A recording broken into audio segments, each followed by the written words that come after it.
A college football tradition like no other. Yes, sirree, boys and girls. Or a guy that just won't leave. Wow, that is sad. The Dave Hooker Show. YouTube, Apple, Spotify, and the free Off the Hook Sports app. A presentation of Off the Hook Sports. Back to Dave Hooker. Wow, what a weekend for the Vols. 5 picks in the top 3 rounds. That is second most in the nation. But I have one disappointing aspect to the fine weekend for Tennessee football. We'll get to that. Also, a semi-racist comment from a Georgia football player. I didn't like that too much. And Jeremy Banks finds a home. Also, we'll get to 4 downs and break down where every Vol went. And today's tough question, who's most like Steph Curry? Who's most clutch? So we've got a lot going on. That's brought to you by Craven Wings. Good morning, Caleb Calhoun. How are you, sir? I'm recovering. It was a brutal weekend for me. Grizzlies fan, John Morant and them got embarrassed Friday night, and all that talking got silenced, and they deserved every bit of the smoke LeBron gave them. And then my Titans go and draft Will Levis. I just wanted to set the world on fire. Not good times, not good times. And good morning to everyone. Good morning to Travis as well. And yes, the Titans picked Will Levis, which is a little bit bizarro. And the Detroit Lions. Did you see what Rand Carthen said on Saturday, by the way, addressing this? I did. Very judgy. Yeah. Very judgy. He's an assistant. Tell everybody who Rand Carthen is for those that don't know. He's basically the GM of the Titans now, and he on Saturday basically accused us media members and fans who criticized the draft pick of taking the moment away from players who are drafted. It's our job to criticize draft picks and critique them. And guess what? Nashville residents just spent over $1 billion on a new stadium. They got every right to feel however the heck they want about how the Titans are drafting.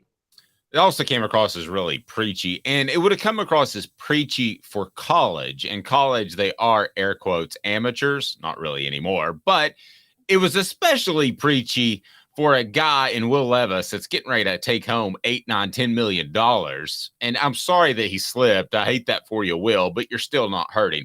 All right, everybody, hit that like button. We're going to get to it, and be sure and subscribe if you haven't to this point. We're with you each and every morning at 10 a.m.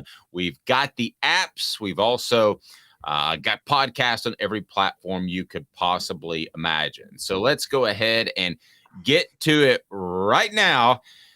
And I made some people mad over the weekend. I was actually called crazy over the weekend. I want to start with Hendon Hooker falls to the 3rd round of the Detroit Lions. And I'm going to make this argument right now. Caleb, I haven't heard from you over the weekend about it. You may think I'm crazy. The response on Twitter was basically, you're crazy and good argument, but you're still kind of crazy. So maybe I'm crazy. Here is what I would do if I were Hendon Hooker and his family. We share the same last name, no relation, but if he were my son, I would sit down and say, son, gosh, that sounded a little like Bill Cosby. But anyway, son. Bill Cosby and hookers. Okay, sorry. That's a combination. Pretend I didn't even say that name. I detest that name and that person. Okay, so I would say, son, here you are with an ACL injury. You say you're going to be 100% in August, but let's be honest. It wouldn't hurt to have a little more time. I know that it's a 9-month recovery, but ACLs used to be a year. So a year's not going to hurt. There's a chance you're going to sit in Detroit anyway.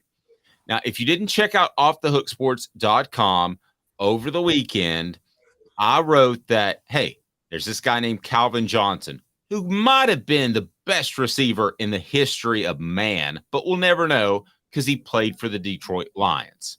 You got Barry Sanders, who might be the best running back in the history of man, but he's not held up to that regard because he played for the Detroit Lions. We have the argument of Gale Sayers, Emmitt Smith. We have the argument of a ton of other guys. But if Barry Sanders played behind the Dallas Cowboys offensive line instead of the Detroit Lions offensive line, there's a darn good chance that he would be the all-time leading rusher, and he would have been even for the Lions.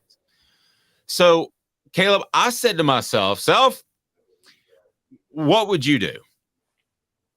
I'd sit out a year, reclassify, go back into the draft. I know it sounds insane, but I'd rather go to a good franchise in the 4th, 5th round in 2024 than to go to the Detroit Lions, who haven't won a championship since the 50s, who are only one of 4 teams, and 2 are expansion teams that played in the Super Bowl. 4 teams have not played in the Super Bowl in the NFL.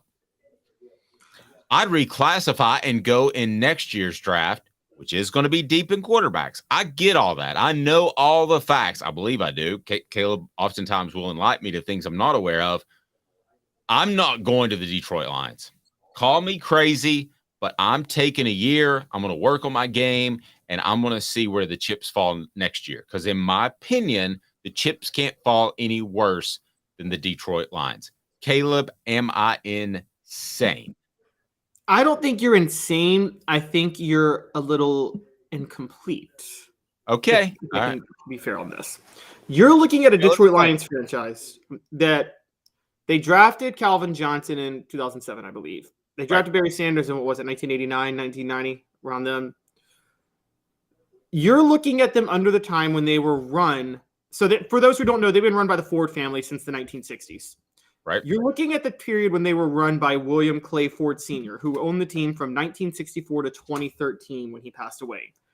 He was the standard of incompetence and patheticness and everything bad. I mean, this is the guy that, when he was owning Detroit, Ford started making all the cars that ran their company nearly into the ground in 2008. To their credit, they didn't take any bailout money. But I would say that the Ford family, it depends. They now have Sheila Ford Ham running the show. She took over in 2020. And I do actually think it's run a lot more effectively than it was then. This isn't Amy Adams Strunk taking over for Bud Adams and being just as incompetent as Bud Adams was, which is what's happening with the Titans. I actually think that the Dan Campbell hire was good. They were 9-8 last year. I think we're looking at a different type of franchise now. Okay. So it's one of 2 things or somewhere in the middle. It's Dan Snyder taking over the Redskins, which we would have said the Redskins will be great under Dan Snyder because he spends a lot of money when he bought the team. Now we know that was a complete disaster. Jerry Jones, on the flip side, we thought this guy just fired Tom Landry. He is a complete loser. They go on to win 3 Super Bowls. Or it's somewhere in between, likely somewhere in between. It's not a disaster. It's not going to turn out to where Hendon Hooker probably wins 3 Super Bowls, but it's probably somewhere in between. And you bring up the last 3 years since they've been run by somebody not named Ford. I get that. Caleb Giroux, Ford, just a different Ford. Right. Caleb Giroux, he brought up over the weekend that the Detroit Lions were better last year. But here's where you guys are missing it, and I love you. You're basing Hendon Hooker's future, which to me is precious because I really like the kids. You'll find that I like guys that I've covered and respect more than the Dallas Cowboys. I'll say I'm a Dallas Cowboys fan, but I'd rather see Hendon Hooker win a Super Bowl than the Dallas Cowboys, to be real honest with you. So you are basing that off a half season. Giroux is a half season last year. You're basing it off 3 years. Calhoun, I'm basing mine off 70 years. That's a lot of years, my man. No, you're basing it off 59 years. You're basing it off 1964 to 2013. And during that run, you got me. There was one man who owned the team during that run. Look at what Detroit did before then. They actually had a pretty good franchise in the 50s. Darius McCord, a couple former Vols, actually played for Detroit. I think they won 3 NFL championships back then. It was when William Clay Ford took over in 1964 and was just a model of incompetence for 60 years. He's no longer there. Or 50 years. Maybe 49. What's 2013 minus 1964? That's 49, actually, isn't it? Yes, but we're in 2023. Okay, so, then someone else owned them from 2013 to 2020. Okay. And they want, again, that I wouldn't say the franchise was run terribly incompetently from the 2013 to 2020 period. Calvin Johnson did retire during that time, but let's be honest, the makings was already there for Calvin Johnson to retire before William Clay Ford Sr. passed away. It's all about William Clay Ford Sr. He was the model of failure. He was the Dan Snyder. He was the Jerry Jones post the 3 Super Bowls. Not to be a sticky point for you. That's fine, but my concern is not just what Hendon Hooker is going to do in the next 3 to 5 years. And Travis says Lion's a good place for him to be highlighted. So I want to get to the positive side of it because I'm so happy he got drafted in the 3rd round. I never thought he'd be first. I didn't really think he'd be second. I kind of nailed that one in the 3rd. So there could he be highlighted? Yes. But here's the concern. You took away Calvin Johnson and Barry Sanders' desire to play football. And that is not just kind of stumbling through like some other programs did. That is a program that is a franchise that is so bad that guys quit in the middle of their Hall of Fame career. That's my concern, is that it takes away Hendon Hooker's love for the game. It's not just that they might not make the playoffs for 5 years.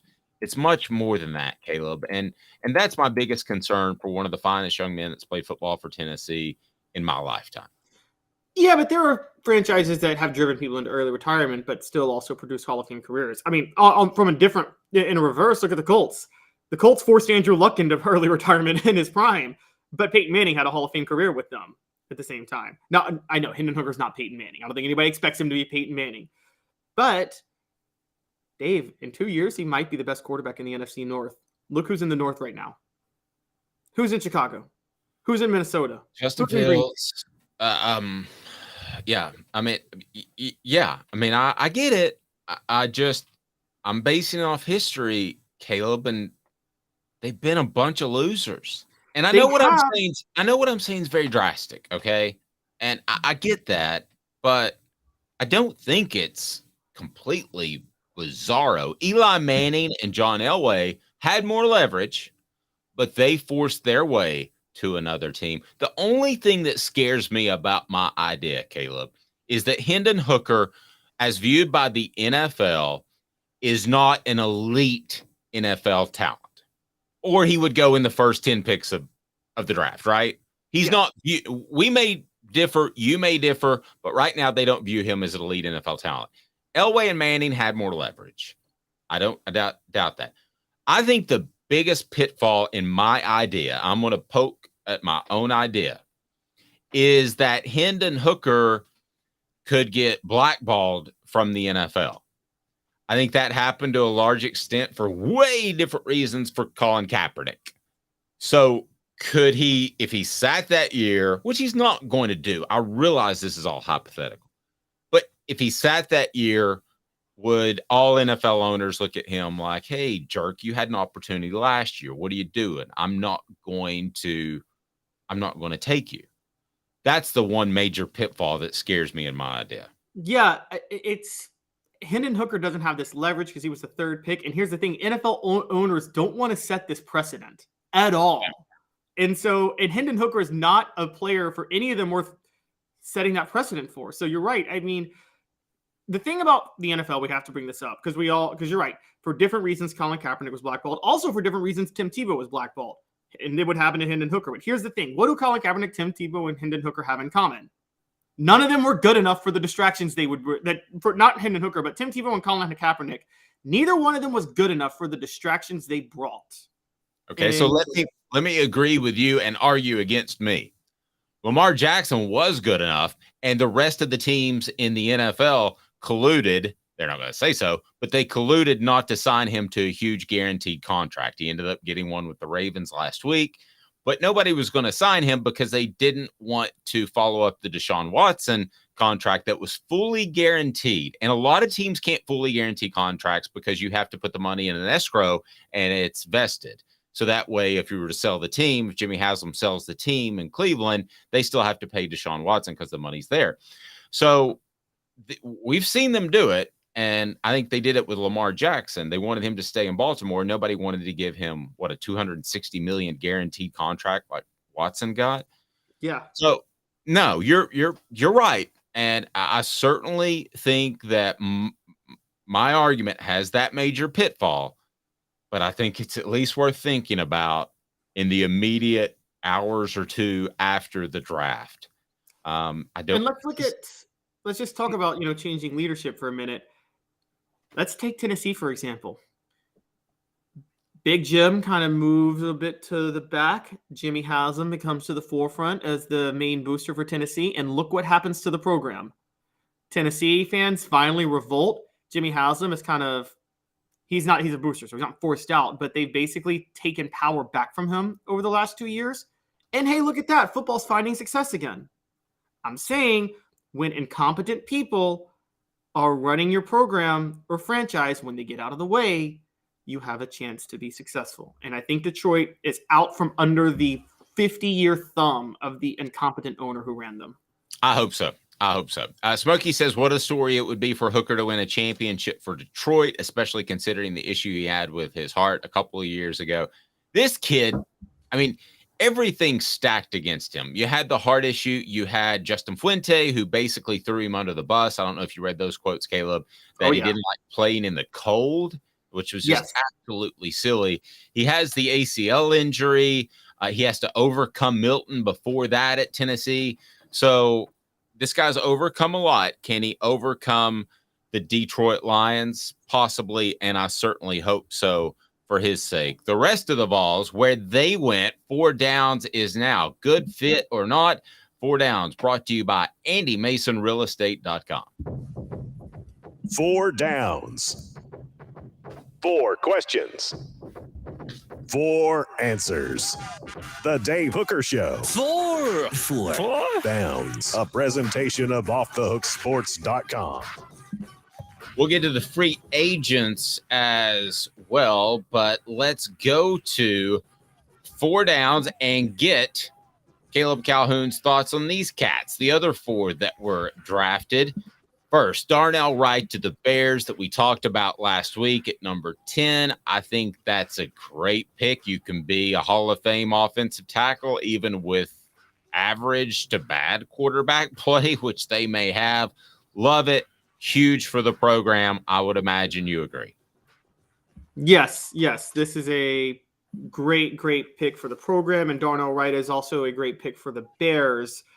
We can question the fit, but I think that's more – sometimes fit is not about whether or not you're a fit, but whether or not the franchise in general is anywhere decent. And Darnell Wright's stuck blocking for Justin Fields. But again, I think offensive linemen are pretty much immune to the competency of franchises.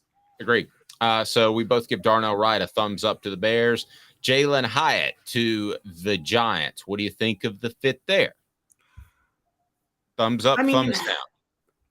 I actually think it's a good fit because of what the Giants need. I think Jalen Hyatt is going to a good situation because the Giants are a team that are going to be and they were desperate for a vertical threat for Daniel Jones. And they are, whether or not you believe in Daniel Jones, the Giants are going to be fully invested in trying to make Jalen Hyatt work.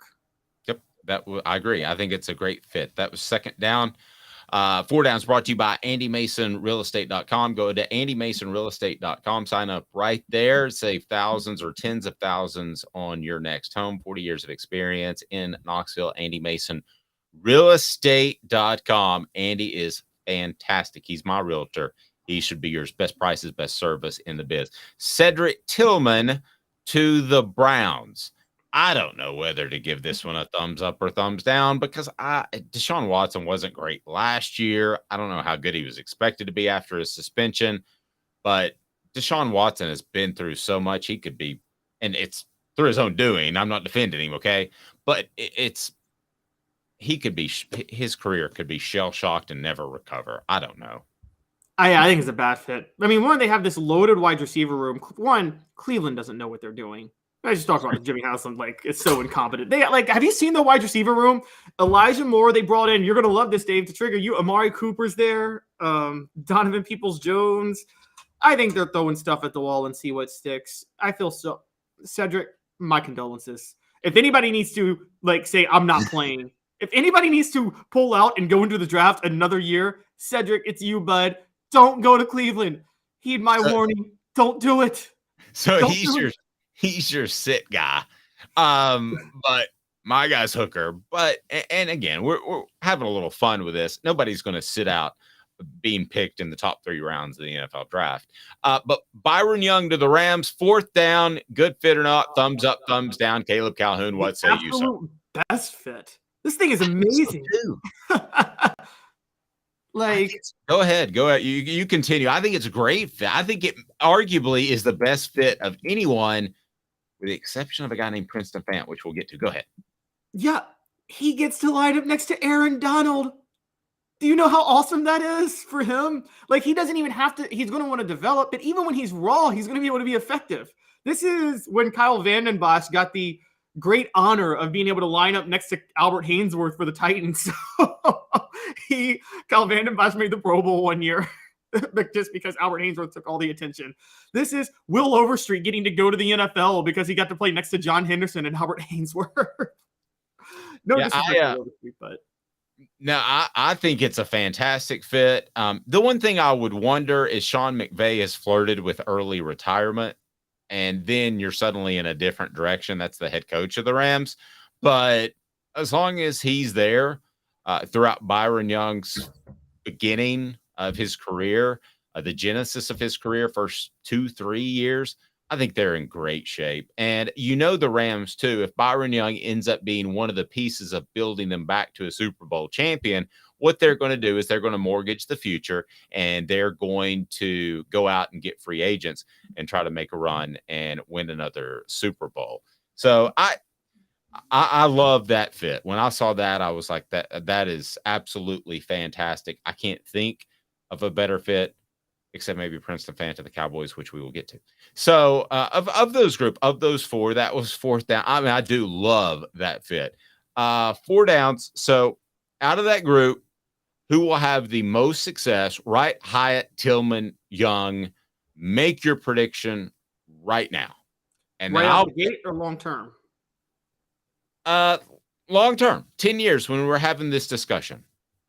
Rate So them not in order. including Darnell Rate them in order because listen, you can be an incredible player.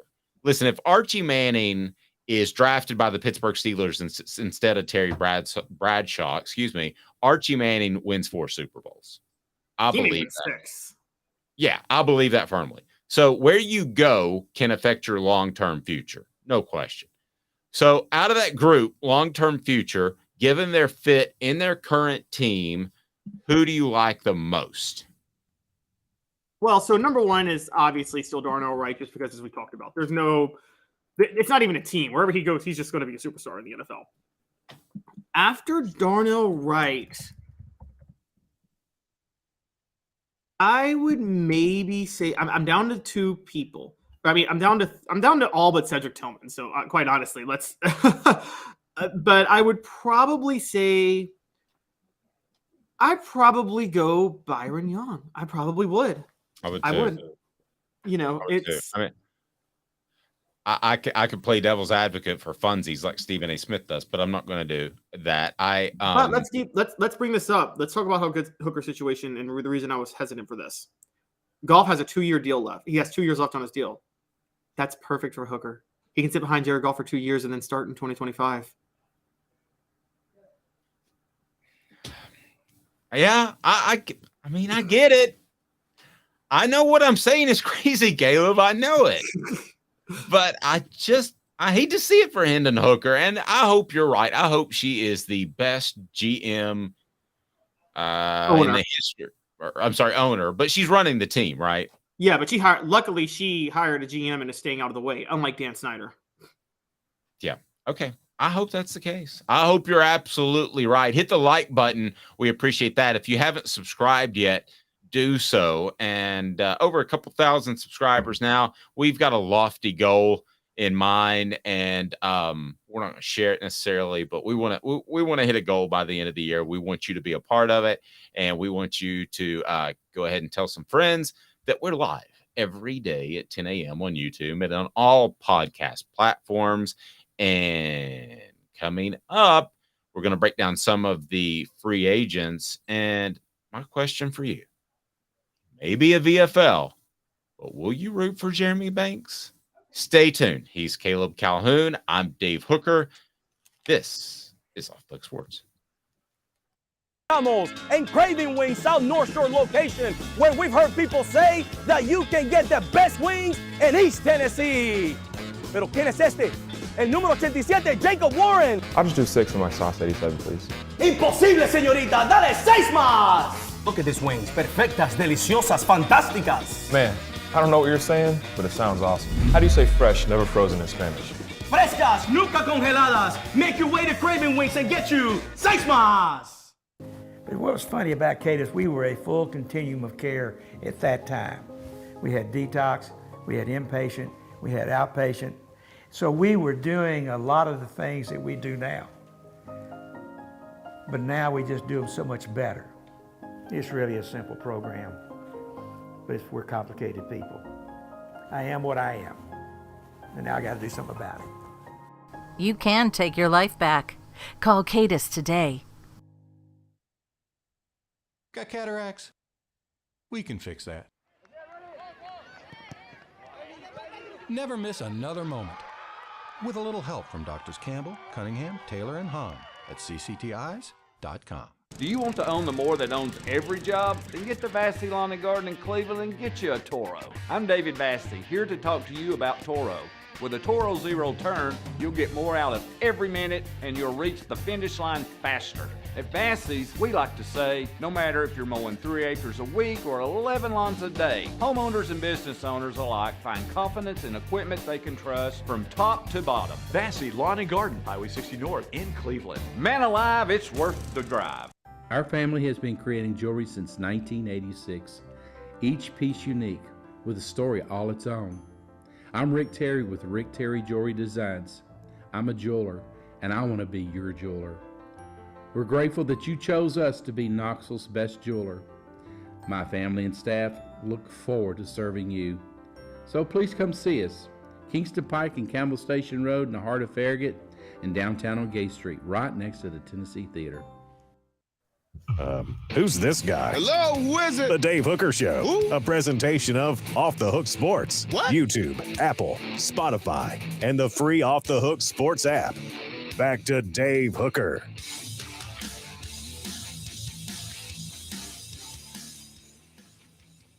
I think there's a debate on the message board about Calvin Johnson. Calvin Johnson is the most physically gifted receiver I've ever seen in my life. That being said, Jerry Rice, in my opinion, is the best receiver ever. Randy Moss is certainly right there with the most gifted receiver I've ever seen in my life. But I just don't know what Calvin Johnson would have been because he never had a great quarterback to throw to, even at Georgia Tech. And this from Hoghead, perhaps the Bucks can get good and Banks can ruin a magical season out of personal greed. Ouch. Maybe.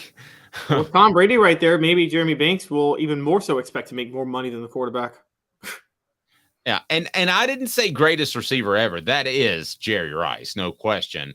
But greatest talent I've ever seen, I can't imagine if Calvin Johnson were much younger and went to the Niners in the 80s. Dave, I'm disappointed in you saying Jerry Rice, and I'll tell you why. I do believe in the 49ers won 2 Super Bowls before Jerry Rice got there. And he was on those teams. No, the first 2 Super Bowls they won, they didn't have Jerry Rice. It was Montana and Dwight Clark and things like that. But more notably, like, he was lucky enough to be a system player and probably the most cutting edge offense of all time. Let me ask you this. You need a play. You need one play to get a first down to win the game or to keep a drive alive. Do you want Jerry Rice or Michael Irvin? Who do you want in your foxhole? Well, that's tough. For the record, I looked it up. We were both wrong. Jerry Rice won 3 Super Bowls. Okay, so he missed the first. Well, because he won. Yeah, but San Francisco won 5. Remember, they won 2 with Montana without Rice, then 2 with Montana with Rice, and then 1 with Steve Young with Rice. Right. So he won. Are we saying he won 2 with Montana? Yeah, I'm saying Montana won 2 before Rice got there. Okay. Well, it reminds you of how good Joe Montana was. I think, yes, that was a system thing, but I think Jerry Rice was the guy who got, if you remember, Taylor on the other side, got him open a lot. He made Brent Jones a tight end and who was average into a really good player. I mean, they were loaded, don't get me wrong, and there was a system, but I just don't think Jerry Rice was coverable. Now, Calvin Johnson to me had more physical ability, maybe than other than Randy Moss of anybody I've ever seen. But yeah, so 3 Super Bowls. I stand corrected. I think Jerry Rice is pretty darn good. I think Jerry Rice, hot take, here we go, was the Roydell Anthony of the 49ers. He was to the 49ers what Roydell Anthony was to Florida. Riedel Anthony. Riedel. Sorry, I said Roydell. I don't know. Why did I say Roydell? Yeah, Riedel. Riedel. Excuse me. Brain lapse. Riedel Anthony. Yes. It happens. It happens. It's a Monday morning. All right. So we have it on good authority that Jerry Rice won 3 Super Bowls. So, all right. Another good fit. I want to ask you about 4 guys before we get to the Jeremy Banks situation. And it's brought to you by crafttreats.com. Crafttreats.com. Use the promo code OFFTHEHOOK. That's the promo code OFFTHEHOOK, and you get 20% off your order. They've got the chill pills that will help your pet with, well, basically almost everything. Digestive issues, arthritis, also with anxiety. That is crafttreats.com. They've got non-CBD treats as well. Use the promo code OFFTHEHOOK. Get 20% off. Okay, so the 4 undrafted free agents, Jerome Carvin to the Chiefs. I'll just go ahead and say it. That is an incredible fit. You are a solid offensive lineman. You go to the Super Bowl champion. You go to an incredibly run franchise. Congratulations, Jerome Carvin. You're better off going there than getting drafted in the 7th round to a team like, I don't know, the Lions. Yes, and you're reunited with Trey Smith, which is huge. And don't think this for a second, by the way. I know this because I've seen patterns. Don't think that NFL franchises fall in love with players from schools where they have found steals from that specific school. So, the franchises do that all the time. Look at the Saints. They got a steal with Alvin Kamara, and they have consistently gone after undervalued Vols ever since then, despite 3 new head coaches since that time. Franchises do that all the time. The Bills used to do it with Tennessee, like religiously. And I think you're going to see that with the Chiefs because Trey Smith worked out so well for them. Well, and I'm having a Monday moment. So, and then there was continually Eagles. The Eagles have drafted Georgia players. That's not a bad move either. So they found a little thread there. That's why you want these guys to go ahead and have great success, because they'll continue to be valued maybe a little bit higher. Future guys inflated just a little bit more. And I think that was the case at times with Tennessee in the 90s. Guys went a little higher than they would have because they were at Tennessee. You're seeing that now with, I believe, the Georgia Bulldogs headed on to the Eagles. All right, Latrell Bumpus to the Giants. I'm not going to pretend to know they're too deep on the front of their defensive line, but I think Latrell Bumpus can be 3-4 year player in the NFL. I don't know his upside necessarily. I don't know that it's incredibly high. You thoughts? Yeah, I think this is going to be solely about Latrell Bumpus and how much he can develop. I'm not going to pretend to know much about the Giants' defensive line depth either. I do know that the Giants are probably not the most well-run franchise right now in the NFL. And there is a legitimate argument that can be made that maybe for the first time ever, the Jets are the best run NFL team in New York. Dare I say? Maybe. Yeah, that sounds crazy. Paxton Brooks, punter, Tennessee, goes to the Colts. Good news is he'll have a chance to punt a lot. Well played. Well played. He's got some competition. I think Rigoberto Sanchez is the starting punter right now for the Colts, if I'm not mistaken. But he's had some health issues in the past, cancerous health issues. So we wish him the best, obviously. Yes. But yes, I think Paxton Brooks it's not a bad situation. I don't know if the best one though. By the way, Jim Irsay is absolutely nuts, by the way. Yeah, he is. Travis, I'll tell you a story. Jim Irsay, when they drafted Peyton Manning, did a media tour through Tennessee, and and this is in 1998, to drum up interest in Tennessee fans for the Colts. And the host that was regularly the host, I was just a young man out of Tennessee, my first year in the media. And he said, "Hey, Jim Irsay is going to come by. Can you interview him?" And I was nervous, Caleb, to interview a guy of that ilk right out of college. Fortunately, he showed up loaded. I mean, 10 a.m. interview, and the guy was clearly intoxicated. I don't know on what, but he had his issues later. I hope everything's fine. But yes, he is. His father had an alcohol problem too, didn't he, Bob? Really bad. Yeah. Called out some people, but I think it's painkillers with the younger one. But anyway, we hope he gets that worked out. And then one of the best free agent pickups in Tennessee football history, Princeton Fant to the Cowboys, ladies and gentlemen. And I'm going to tell you why with a little bit of Cowboys insight. They wanted a tight end in the first round to be able to stretch the field. They have Jeff Schultz, who is a tight end who cannot stretch the field, but is a pretty good pass catcher underneath. So Princeton Fant shows up and he says, "Hey, I can block, I can catch. Which do you want me to do?" And then Schultz can do the other. Okay, so which Fant can show up and either spell Schultz. So Fant's going to make the team. I will go ahead and tell you, Fant's going to make the team.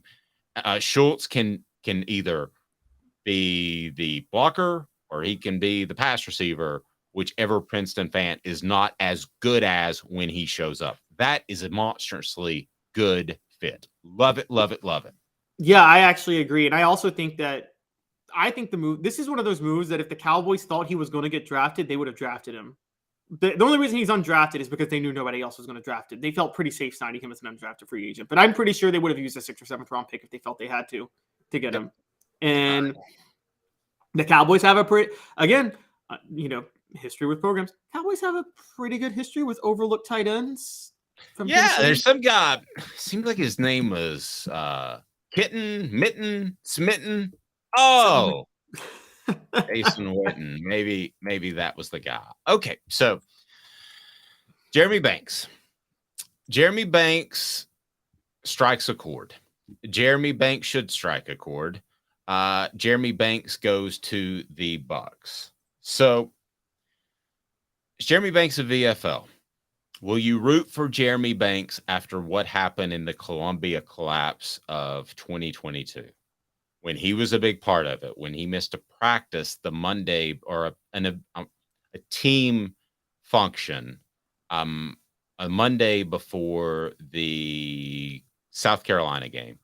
And then there was an altercation with Joe Milton because Hendon Hooker, I was told that it had to do with stepping on the tee, which Banks was just basically reacting to the fact that he might be suspended on Saturday, that he was in trouble. And I think the entire defense felt they were overlooked because the offense was so good. Nevertheless, by all accounts, Jeremy Banks acted selfishly and out of line, and that led to the Columbia collapse.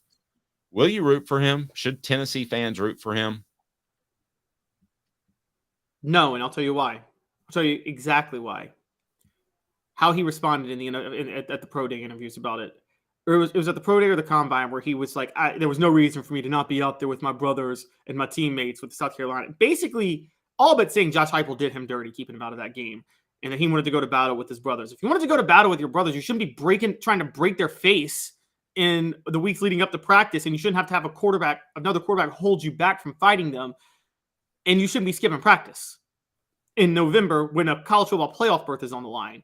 I'm sorry. Jeremy Banks has no remorse for what he did, totally thinks that he was in the right, cost Tennessee a shot at the playoff.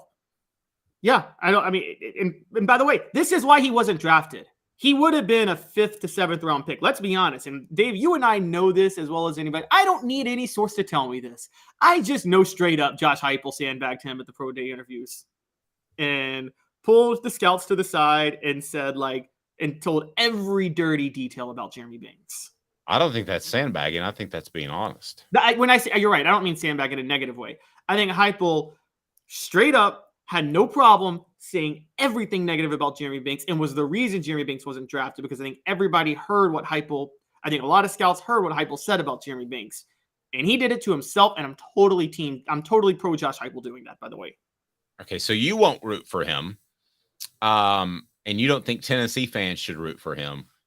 I'm going to say that you should root for him because in 3 years, the average, not Tennessee fan, but the average NFL fan, the average, more importantly, prospect that is in high school watches Jeremy Banks and he says, man, that guy didn't even get drafted. Now he's a Pro Bowler in the NFL. I don't think he's going to be, but if he is, then that just helps Tennessee. All of this comes down to what you should care about other than your emotional feelings about these players. You should root for them to all do well because it helps Tennessee in recruiting. I will tell you why it will not help Tennessee. And you want me to tell you why? Okay. All right. I'm interested. I'm basing this off what you've told me, by the way. You told me about how Fulmer sandbagged Jason Witten, and that was a sandbag, like an unfair sandbag where he just threw him under the bus because he was mad that he didn't come back for his senior year. And there is no doubt in my mind that Jason Witten going on to be successful in the NFL killed Fulmer's credibility with recruiting. And I think it came out. So if Heupel, who I think had everything to do with Jeremy Banks not getting drafted, if Jeremy Banks is successful and goes to the Pro Bowl, word's going to get out like, hey man, this guy was undrafted because of what Heupel said about him, and look at how good he is. What do you think he's going to say about you? Man, that's a good argument, Caleb. I've been doing this for a while, and that may be the best argument you've ever had. Okay, but if he's wrong on one guy, if Heupel ends up being wrong on one guy, and I think both of us think that the chances are Jeremy Banks is going to continue his jerkitude in the pros and not be a great pro, right? Do we both agree on that? Okay, by the way, he has severe limitations physically already. So, I mean, just on the field. I think if you're Josh Heupel and you're 1-10 of being wrong about guys when you talk to scouts, I think you're okay. But you do bring up a great point. If he goes on to be the next great linebacker, then yes, then that makes Heupel not look so great. But I don't think that's going to happen. Travis says he wasn't that good to begin with. How good was he in retrospect? If you want to go back 2 years ago, if you want to go back to 2021, coming out of that season, I thought he was on the verge of being a playmaker, maybe not superstar, but standout in the SEC. He wasn't even the best linebacker on his team. Beasley was. So how good is he just as a player? Forget about as a dude and as a teammate. How good is he? And J. Mac Vols says, how do you know Heupel said negative things about Banks based off speculation? Well, we don't know, but if he was honest based off what we've reported and feel solid about it, and Jimmy Himes was on the program and reported too, if he was just honest, then he didn't have anything great to say about him about the South Carolina thing. So, and he went from being invited to the combine to not being drafted, and actually being on the all combine team, which suggests that during the pro day interviews, somebody said something about him. Yes. And he came across as bad, which you pointed out earlier. So, it's hard for me to think poorly of someone that did give their all, so to speak. But how good is Jeremy Banks just as a player in your mind? I think Jeremy Banks is a very good run stopper, but I think he's very situational. And so he can never be a starter in the NFL, a linebacker. It's not going to happen. I said this when I was still defending his character. I thought he had turned a corner after the arrest. I was wrong. But even when I thought he had, I was very, very suspicious of him as a pro prospect because of how awful he was in pass coverage. I mean, he gave up a touchdown to Pittsburgh early last year. The way he got lost in coverage was one of the most embarrassing things I've ever seen for a linebacker. So I think that Jeremy Banks he's a run stopper, and that's it. And he's athletic enough to where if a coach says, hey, run through the gap's going to be in this part of the line and run through that gap, he can do it. Yeah, he's also to some extent a sideline to sideline run stopper. I think he has the physical ability of that. So sometimes when we say run stoppers, we kind of think like a Mike Singletary who plays between the tackles. I do think he can get sideline to sideline. I question his coverage ability, and of course, it's very fair to question his character. And in this NFL, linebackers have to be able to cover. They've spread the field so much now.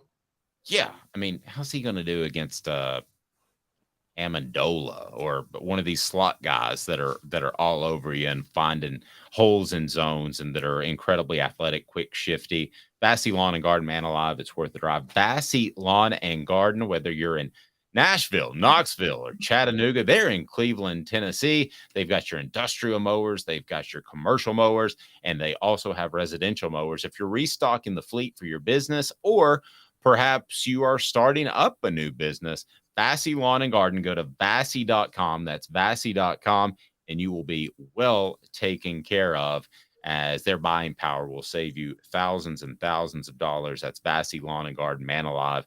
It's worth the drive. Travis says, we know he was never an Al Wilson. No. That's so blasphemous to even bring Al Wilson up. Like, there's like 100 linebackers between Al Wilson and Jeremy Banks. Maybe 500 Tennessee linebackers between Al Wilson and Jeremy Banks. Yeah. Orange Blood, thank you, sir. Like, share, and subscribe. Do that. Big crew on board already. So glad to see that. Now, the most clutch Tennessee player of all time. Why do I ask this? Because I'm going to tell you who it is next. And the guy who's most likely to do a Steph Curry, who dropped 50 in game 7, most clutch Vol of all time. I'm just going to tell you it is in my lifetime. Right after this. I know you like the heat. You got to try my signature sauce 87. Dude, you know I love you and I love to try your wing sauce, but when it comes to wings, I need them really hot. I hit 105 on the radar gun. I need to be pretty spicy. Yeah, I know that, man. Look, if sauce 87 isn't enough for you, I guess you can try the Holy Moses or the Grim Reaper. Now we're talking. Take it from these Farragut Admirals. When you're craving wings, it's got to be Craven Wings. Visit them online at cravenwings.com. With all that sun, sand, and salt water, the beach is a very relaxing place. Unless you wear contacts. Ow! Open your eyes to the best the beach has to offer with LASIK vision correction from Campbell Cunningham Laser Center. Hi, Mike Davis here with City Heating and Air, reminding you to always dare to compare. Our team provides quality local heating and air service, installation, and maintenance across East Tennessee. We use only the best equipment like American Standard heating and air conditioning for your residential, new construction, or commercial needs. Honesty, dependability, and customer satisfaction have been the cornerstones of our business since 1961. City Heat and Air. Dare to compare. Before Cadis, I was really heavy into the drug culture. I was selling drugs. I was just constantly in pain. I was missing like a good support system in my life. Cadis has given me everything that I need in order to successfully have a wonderful recovery, in order to have a life that I didn't even know was possible. And it's not just about me anymore, and I love that. I absolutely love it. You can take your life back. Call Cadis today.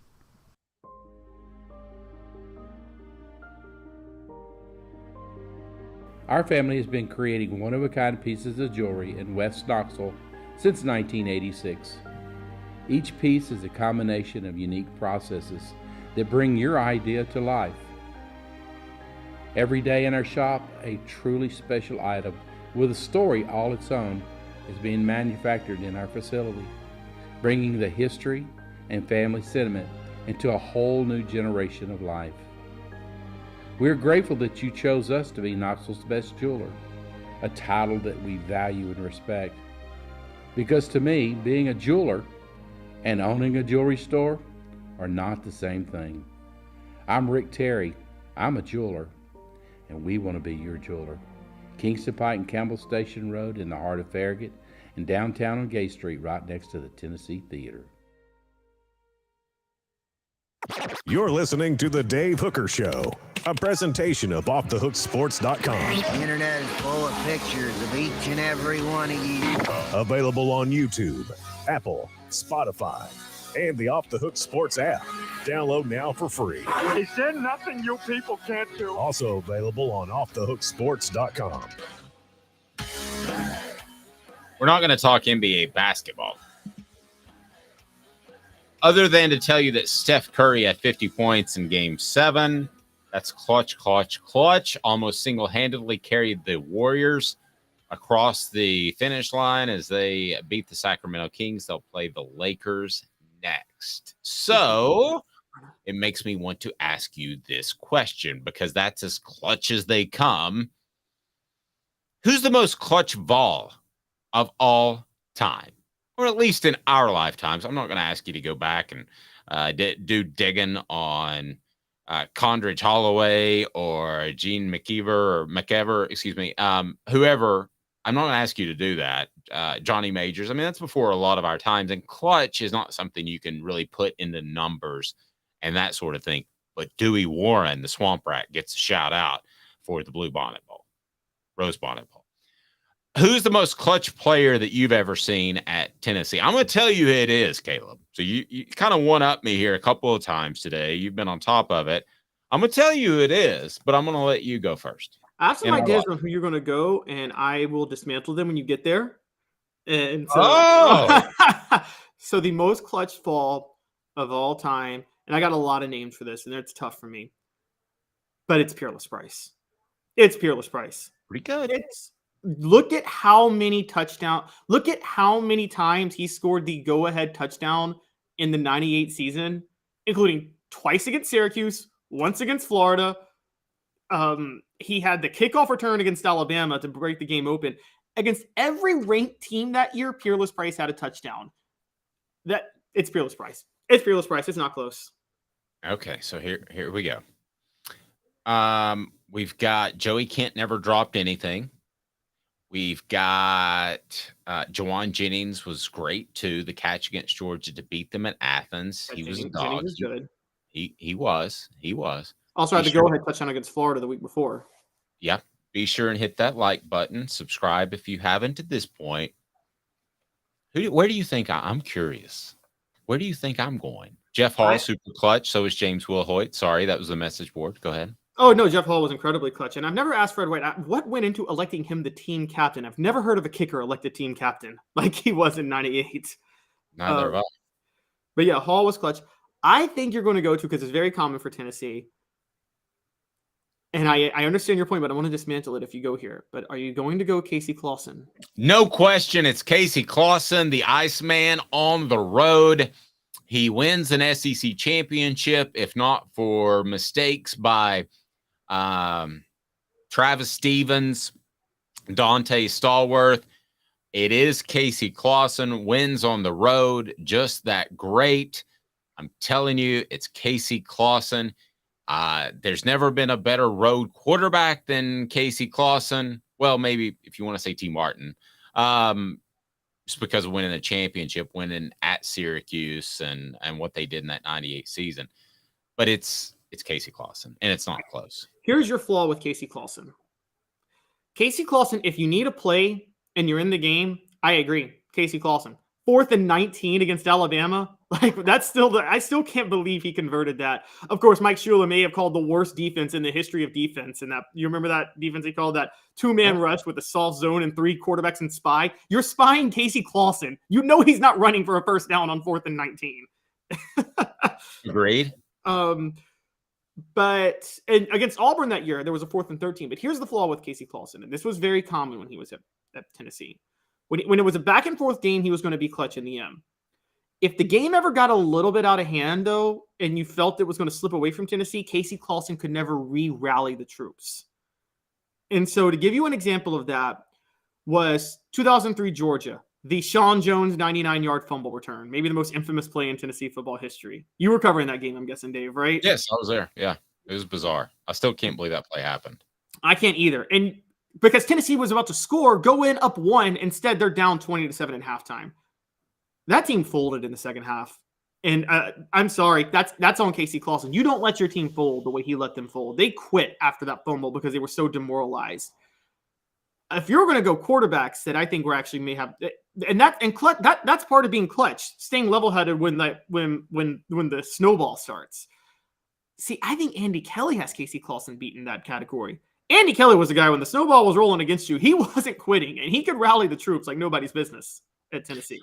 Well, no, nobody's perfect, but Andy Kelly, the year before, I believe it was 91, the year before the miracle at South Bend, he did throw an interception late against Notre Dame in Neyland Stadium that cost Tennessee the game, and he admits that he should have put more air under the ball. He threw an interception on the final drive as they were going in for a score. So nobody threw an interception on an out route at Auburn in 03. Right.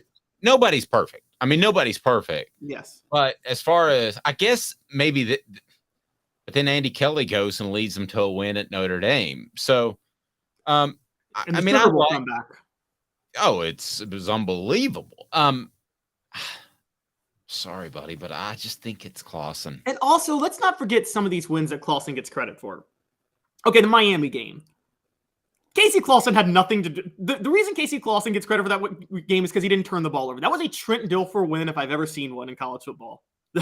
Clausen's Miami game. He didn't win that game. The Florida game in 2001. Okay, I know people give Clausen credit, and he was very methodical and poised in that game.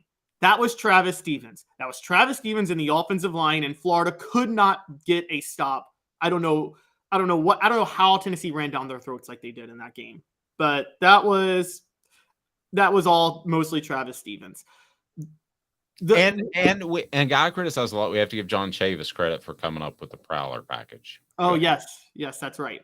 Now, where Clausen was clutch, I will say where it stuck out was, must have been his second start. They're playing South Carolina, Lou Holtz on the road in 2000, and Clausen leads a late game-winning drive, like a long 14-minute drive, or 10-minute drive that was incredible for Tennessee to win that game. So Clausen definitely had his clutch moments, and I've always felt Casey was one of the most underappreciated quarterbacks in Tennessee history. I just felt he had a bad habit of when the snowball started, he had trouble reversing it. I thought it was that way with 2002, the rain-soaked swamp game.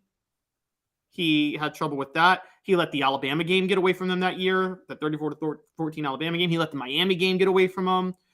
And then in 2003, he did almost lead the comeback to Auburn. But then he let the Georgia game get away. And then his final game, the Peach Bowl, I mean, he let that one get away from him. And so I just think that it's not the losing. Look, Peyton Manning had this problem too when he was in college. By the way, underrated clutch quarterback. Everyone says he's not clutch. Go look at that SEC title game. But it just seemed like when the snowball started on Peyton Manning, it started. If it rained, it poured. Well, I have trouble saying that Peyton's not clutch. He's somewhere in the middle. I don't think he's 100% clutch. I think the entire program got tight against Florida, but that'll always hang over him. So fine, let that hang over him. But like you said, I was at that Auburn game, just sitting in the stands, and that was incredibly clutch. It felt like the Tennessee was going to lose that game. So, yeah, I mean, but who would you have other than Casey Clausen in, let's say, the former era, the former post era since that point? You're going way back, okay, to late 80s. Well, I did say Peerless Price. That's the former era. Okay, no, you're right. I forgot you said Peerless Price. I'll give you Peerless Price. Yeah, he was pretty good. I'll tell you the other guy that's never considered clutch is Dwayne Goodrich, the guy that went to the coaches, and they didn't have one cornerback that would follow a receiver. Some teams do that. Some teams don't. Some teams like to stay with your cornerbacks on either the boundary side or the short side of the field, and other teams just keep you on the right side no matter what. Dwayne Goodrich went to Tennessee's coaching staff and said, I want Peter Warrick. And Dwayne Goodrich, did anybody have a great game against him in 98? Not that I can recall.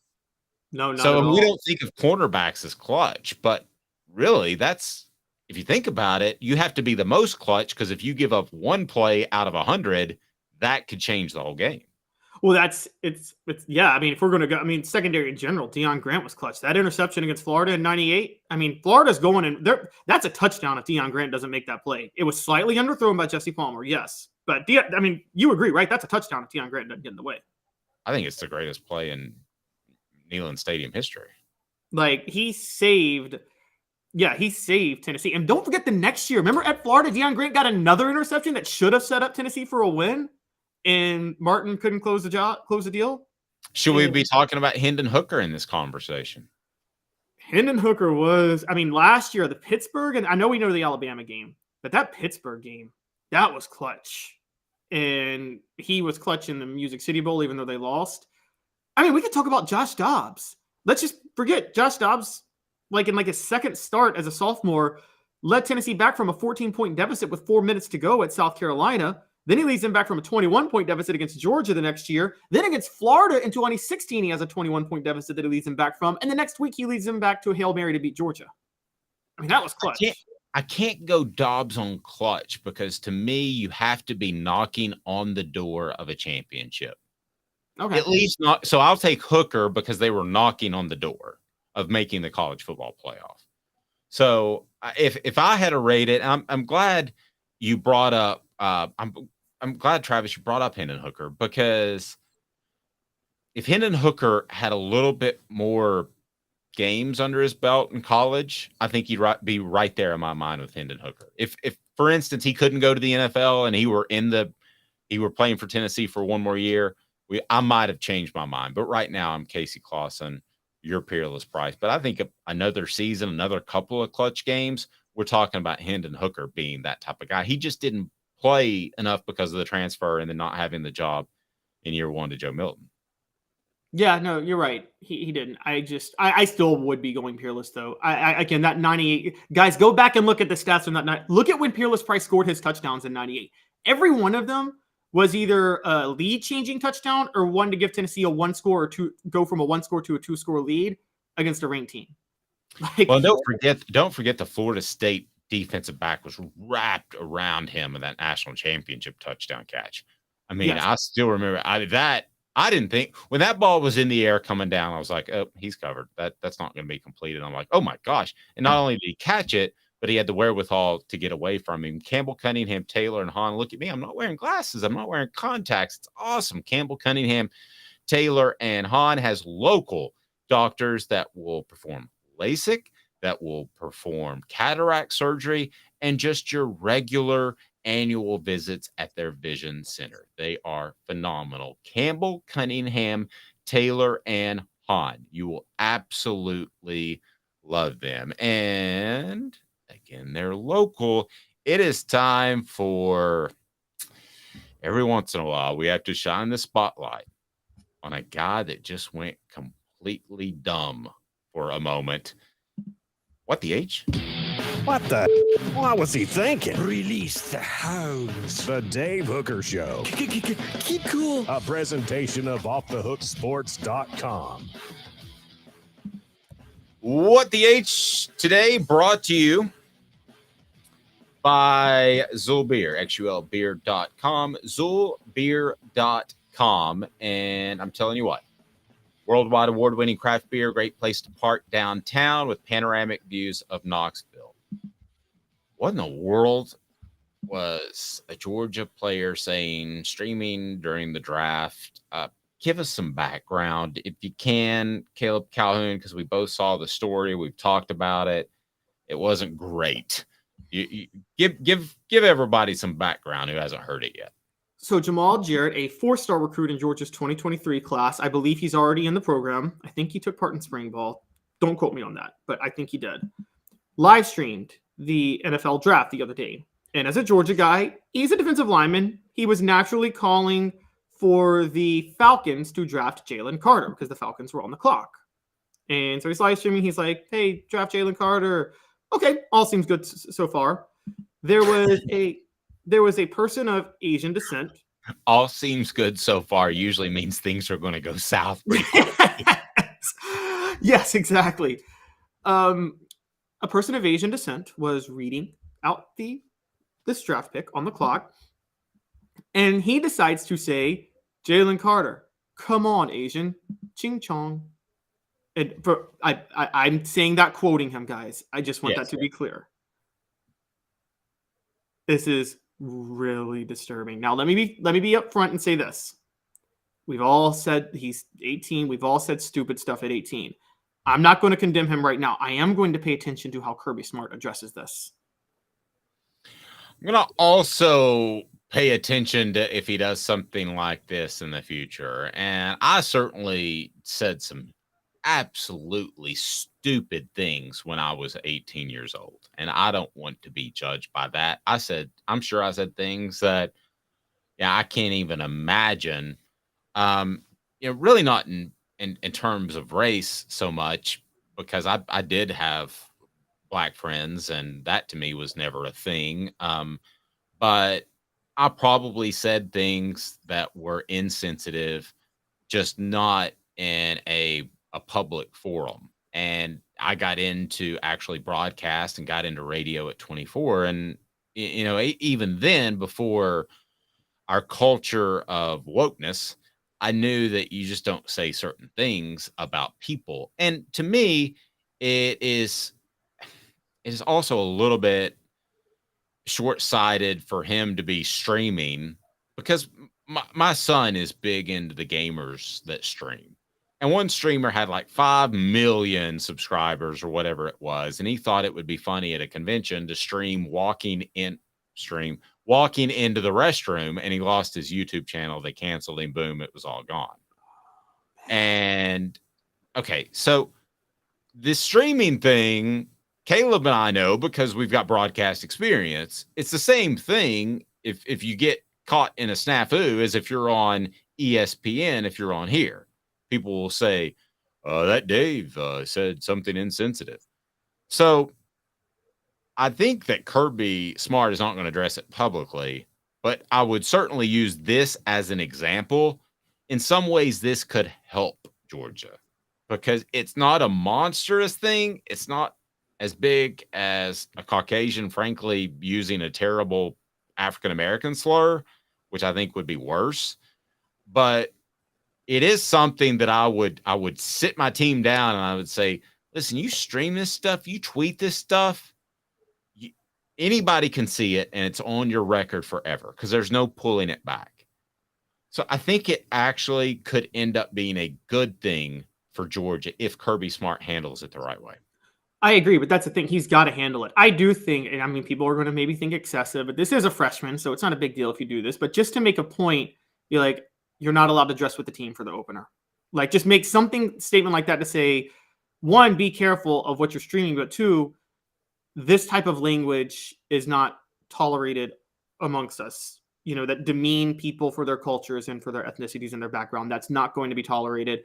You're not going to be canceled because like you said, I said plenty of stupid things, and I was lucky to not have access to social media at the time. So I'm not condemning this kid or canceling him or whatever. I am saying it's good for the kid, and it's good for Georgia if Kirby Smart addresses this in a disciplinarian way, to say, not to cast aspersions on him, but to say this is something that we can't allow in our program. Yep. Travis says, I'll bet Dave's mortgage. Just an ongoing joke, because I always say I'll bet my mortgage. That's when I mean it's serious, that nothing happens. Nothing's going to happen publicly. And it's pretty racist regardless of the color of the dude. It is. It is pretty racist. But there there ultimately is one word that's racist that we never say. There's no way. Yeah, if a white person says it with a hard ER and like in a demeaning way, there's no way they didn't know that was bad. Like, this person, you could say, okay, this is bad, you don't say, but yeah, every way, we should all know, never say the N-word in a negative way referring to African Americans. Yes. So, but yeah, this was problematic. It was pretty racist. He doesn't need to do that, and hopefully it's a learning experience for Georgia's football program and the other players. If it's not, then Kirby Smart doesn't care. Would it be different if Asian Americans were a big part of college football? In other words, if African American said something about a Caucasian, or a Caucasian said something about an African American, would it be taken worse, because those are the two primary?